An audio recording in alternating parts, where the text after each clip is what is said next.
Podcast Nusantara adalah persembahan dari Nusantara Data Center Academy yang memiliki visi untuk menumbuhkan talenta digital yang berkompeten di dalam industri data center.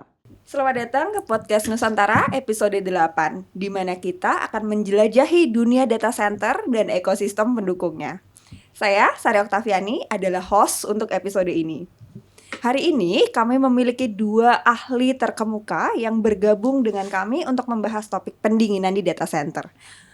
Tamu kita hari ini nih luar biasa spesial karena di podcast Nusantara ini kita pertama kali mendapatkan tamu atau narasumber wanita. Bukan hanya satu, tapi ada 2 orang narasumber yang akan menemani saya hari ini.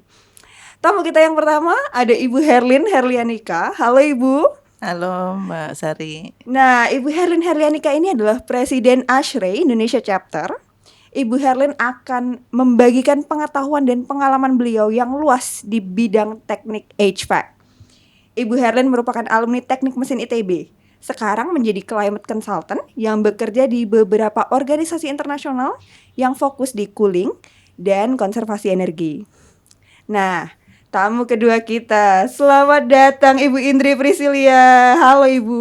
Halo Mbak Sari, terima kasih sudah diundang. Terima kasih kembali. Ibu Indri Priscilia ini luar biasa loh. Beliau adalah Managing Director dari PT Stools Air Technology Indonesia atau Stools Indonesia yang berfokus pada produk pendinginan di data center. Nah, kita akan berdiskusi bersama 2 tamu kita hari ini. Dan kita akan menjelajahi tantangan serta peluang unik yang dihadapi industri data center Indonesia dalam hal pendinginan. Dari pertimbangan lingkungan hingga inovasi teknologi. Kita akan mengungkapkan bagaimana pendinginan memainkan peran penting dalam memastikan kinerja optimal dan keberlanjutan data center di wilayah Indonesia. Tanpa basa-basi lagi, yuk kita mari mulai diskusi kita hari ini. Yang pertama saya mau tanya dulu ke Ibu Herlin nih. Ibu, apa sih ASHRAE itu dan apa kegiatannya dari ASHRAE ini sendiri? Silakan. Terima kasih Bu Sari. Selamat sore atau selamat malam ini kepada para penggemar podcast Nusantara ya. ASHRAE itu mungkin masih sedikit orang yang mengerti, kalau bukan orang pendingin belum tentu tahu ASHRAE. ASHRAE itu adalah asosiasi profesi global ya, yang dulu didirikan di Amerika sebenarnya. Dulu didirikan di Amerika tetapi sekarang sudah menjadi asosiasi global dengan jumlah member sekitar lebih dari 57.000 di lebih dari 130 negara. ASHRAE itu melakukan riset ya, dari membershipnya dia melakukan riset tentang standar-standar desain di HVAC, di refrigeration, heating, ventilating, and air conditioning. Seperti kita semua tahu, terutama para desainer, para konsultan, semuanya menggunakan standar ASHRAE untuk untuk standar-standar desain. Jadi ya ASHRAE itu adalah menurut saya ya asosiasi penting di teknik pendingin. Oke. Terima kasih penjelasannya Bu Herlin. Nah, sekarang saya mau nanya ke Ibu Indri. Yes. Ibu Indri, boleh kami tahu gambaran umum tentang kondisi terkini industri data center di Indonesia dan seberapa penting sih peran pendinginan dalam industri ini? Mangga Ibu. Oke, kalau menurut aku kondisi umum data center Indonesia saat ini perkembangannya sangat pesat. Dan sudah pasti semua orang yang terlibat aktif di industri data center pasti akan setuju. Perkembangannya sangat pesat karena perkembangan industri digital. Dan seiring berjalannya perkembangan industri digital ini kan semua harus didukung oleh artificial intelligence, ya kan? Digital content, ya kan? Terus e-commerce, financial transaction, dan sebagainya. Otomatis kebutuhan storage data itu kan semakin besar, ya kan? Apalagi data IT itu nggak bisa dihapus, gitu. Terus apakah penting peranan pendingin? Ya tentunya sangat penting. Kenapa? Karena memang requirement server itu udah tidak seperti dulu. Misalnya dulunya nih kebutuhan server itu per rak 5-10 kilowatt. Sekarang bisa mencapai 20 sampai 25 kilowatt atau 20 sampai 30 kilowatt. Kurang lebih seperti itu. Oke, baik. Nah, dari Bu Herlin, gimana nih Bu melihat perkembangan industri data center di Indonesia sekarang ini dan apa sih fungsi dari pendinginan itu sendiri di data center? Ya, saya sebenarnya menarik jawaban Bu Indri tadi ya, bahwa data center itu menjadi booming karena digitalisasi ya, Bu Indri ya. Ya, betul. Saya kemudian sadar bahwa AC itu berperan penting karena adanya kalau instrumennya itu kurang dingin, pasti operationnya terganggu gitu ya, Bu Indri. Yang saya dengar juga, yang saya tahu bahwa perkembangan data center sekarang itu butuh pendinginan yang kalau dulu harus 19 derajat, harus 18 derajat. Sekarang saya dengar bahwa 27, misalnya Google ya Bu, 27 derajat masih acceptable misalnya ya. Which is itu bagus untuk teknologi pendingin karena kita tahu 45% dari energy consumption di data center itu dari dari pendinginan ya. Jadi kalau instrumennya bisa bertahan di atas temperatur yang begitu dari 27, artinya itu udah kemajuan pesat di teknologi data center. Mungkin itu karena dulu kan katanya harus sangat dingin, harus humidity-nya dan seterusnya. Di mana teknik pendinginnya atau teknologi pendinginnya pasti butuh energi yang tinggi juga. Oke. Nah, menyambung dari Ibu Herlin tadi nih Bu Indri. Kalau tantangan utama yang dihadapi data center di Indonesia terkait dengan pendinginan ini apakah ada hubungannya karena kita ada di iklim tropis nih Bu? Apakah negara tropis itu sebenarnya butuh pendinginan yang lebih ekstra dibandingkan dengan negara-negara subtropis? Silahkan.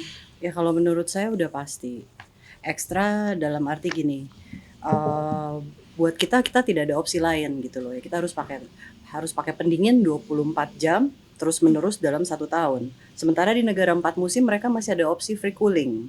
Kalau menurut saya seperti itu.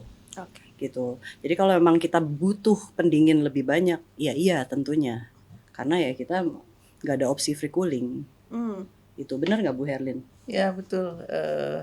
Kalau di negara subtropis kan dia ada musim dinginnya, ya. Kalau di Indonesia kan nggak. Kalau pada saat musim dingin dia bisa mendinginkan data center dengan mensuplai udara dari luar aja. Tapi di Indonesia itu tidak pernah terjadi. Dan tambahan lagi Indonesia itu humid. Jadi untuk ambien yang humid itu energi untuk mendinginkannya itu jauh lebih berat sebenarnya, jauh lebih besar karena Indonesia itu cukup humid. Kita harus menurunkan humidity-nya kan dari rata-rata di Indonesia itu 80% menjadi 40-60% yang diminta oleh instrumen di data center. Jadi pasti beda lah, pasti jauh lebih gede di Indonesia kebutuhannya. Jadi tantangannya selain temperatur ada humidity-nya juga. Betul, ya Bu ya. Betul. Nah kita tuh di data center sering mendengar istilah yang namanya pendinginan presisi. Boleh kita tahu nih Bu, apa sih makna dari pendinginan presisi ini dan apa pentingnya? Kenapa harus presisi nih kalau di data center? Silakan Bu. Pendinginan presisi itu sangat penting khususnya untuk colocation provider. Kenapa? Karena colocation provider itu kan memang menyediakan service level agreement ke customernya. Misalnya saya punya aplikasi 20 rak, saya taruh di salah satu colocation provider. Ya tentunya kan saya akan minta rak saya itu harus ada di range temperatur sekian, misalnya di 20 sampai 25 derajat. Ya jadi kenapa pentingnya presisi ya seperti itu. Cooling itu benar-benar harus presisi menyiapkan supply temperature di range yang sudah dijanjikan di dalam kontrak. Ya kalau sepengetahuan saya seperti itu pentingnya. Nah apa nih Bu pentingnya pendinginan presisi di data center? Silakan Bu Herlin. Zaman dulu itu disebut precision cooling memang ya, tapi seperti yang tadi kita jelaskan, sekarang itu teknologi instrumentasi di data centernya udah lebih maju, dia lebih tahan terhadap perubahan temperatur. Begitu nggak sih Bu? Jadi precision coolingnya mungkin agak bergeser sedikit ya. Dulu precision coolingnya itu dia harus sangat akurat. Jadi kalau ada perubahan temperatur itu dia harus dapat segera mengatasinya ya. Cuman sekarang itu range temperatur yang dibutuhkan oleh instrumennya jauh lebih besar. ya. Betul. Jadi yang disebut precision coolingnya sekarang mungkin agak lebih longgar, benar nggak sih? Toleransinya Bu lebih Indri? gede Ya, ya.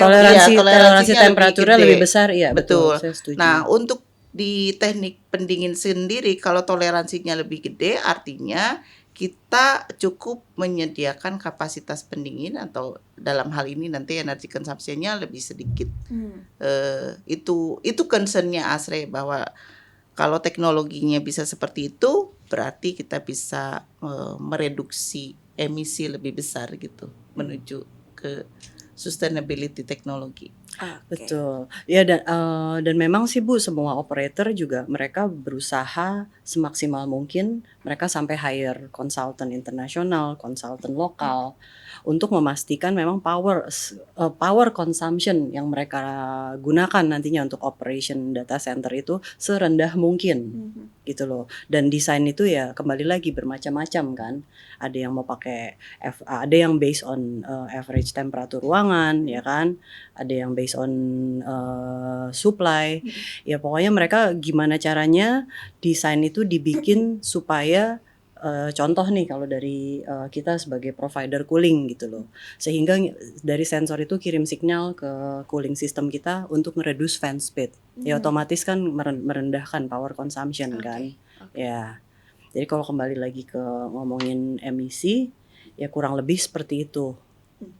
Baik. Terima kasih atas informasinya yang mendetil nih mengenai pendinginan presisi. Sekarang saya mau nanya ke Ibu Herlin. Ibu Herlin boleh sharing nih, teknologi pendinginan inovatif apa yang muncul dalam beberapa tahun terakhir? Dan bagaimana kita bisa mengatasi kebutuhan pendinginan unik data center khususnya di Indonesia? Dari sisi pendingin mungkin ini bukan mutakhir ya, mungkin udah ada dari beberapa tahun yang lalu, apalagi di luar negeri gitu. Kita harus mengerti aja bahwa di data center itu yang kita dinginkan bukan ruangan, tetapi servernya ya Bu Indri, servernya. Yes. Jadi teknologi pendinginnya jangan menggunakan teknologi pendingin yang dipakai untuk mendinginkan ruangan, ya, tetapi untuk mengamankan servernya.